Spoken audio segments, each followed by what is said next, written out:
సునాదస్వరము మార్చి 27. మీలో ఈ సత్క్రియను ఆరంభించిన వాడు యేసుక్రీస్తు దినం వరకు దాన్ని కొనసాగించునని రూఢిగా నమ్ముచున్నాను. ఫిలిప్పీలకు రాసిన పత్రిక 1వ అధ్యాయము 6వ వచనం. మరి దేవుడు సత్క్రియను ఆరంభించినప్పుడు ఆయన యేసుక్రీస్తు దినం వరకు దాన్ని కొనసాగించునని ఈ రోజున వాగ్దానం చేస్తున్నాడు.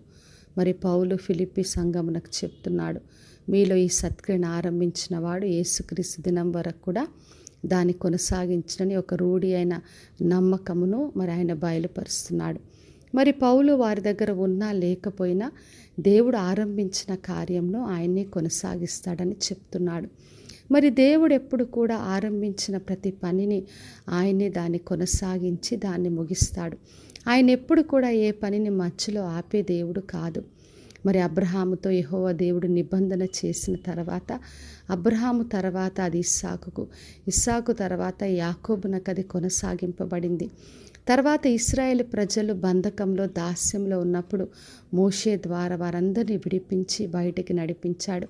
తర్వాత యెహోషువ నాయకుడుగా ఎన్నుకొని వాళ్ళందరూ కూడా వాగ్దాన దేశంలో ప్రవేశించారు. మరి దేవుడు ప్రారంభించిన పనిని ఆయన్నే కొనసాగించాడు. మరి నాయకులు మారారు, కానీ దేవుడి మాట, దేవుని ప్రణాళికలో మార్పు లేదు. మరి మన దేవుడు ఏదైనా పనిని మరి ఆరంభించినప్పుడు ఆయనే దాన్ని తోడుగా ఉండి నడిపించి కొనసాగించే దేవుడు. మరి యేసుక్రీస్తు సువార్త ప్రకటించిన తర్వాత శిష్యులందరికీ ఆ పనిని అప్పగించాడు. మరి వాళ్ళందరూ కూడా సర్వసృష్టికి వెళ్ళి సువార్త ప్రకటించారు. మరి దేవుడి సువార్త అనే సత్క్రియ ఆరంభించబడింది. అది యేసుక్రీస్తు దినం వరకు కూడా కొనసాగింపబడుతుందని రూఢి అయిన నమ్మకత్వాన్ని దేవుడు మనకు బయలుపరుస్తున్నాడు. కాబట్టి నా ప్రియ సహోదరి సహోదర, దేవుడు ఏ మంచి కార్యం మన జీవితంలో ఆరంభించినా అది ఆయన్నే ముగిస్తాడు, ఆయన్నే కొనసాగిస్తాడు. అది సువార్త విషయమో మందిర పనైనా మనకు అప్పగించింది ఏదైనా కూడా దేవుడు మధ్యలో ఆపడు. కాబట్టి విశ్వాసంతో ఆయన వైపు చూస్తూ దేవుడే దాన్ని కొనసాగిస్తాడు. మనం ఉన్నా లేకపోయినా దేవుడు ఆరంభించబడిన పరిచర్య అది ఆయనే కొనసాగిస్తాడని రూఢి అయిన విశ్వాసంతో ఆయన వైపు చూస్తూ ముందుకు కొనసాగుదాం. ప్రార్థన చేసుకుందాం.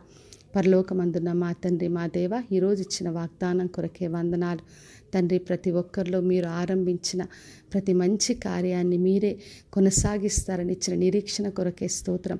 ప్రతి ఒక్కరిని దీవించి ఆశీర్వదించండి. అందరి జీవితాల్లో మీరు ఆరంభించింది మహిమకరంగా ముగించమని యేసు నామములో అడిగి వేడుకొంచున్నాను తండ్రి, ఆమెన్.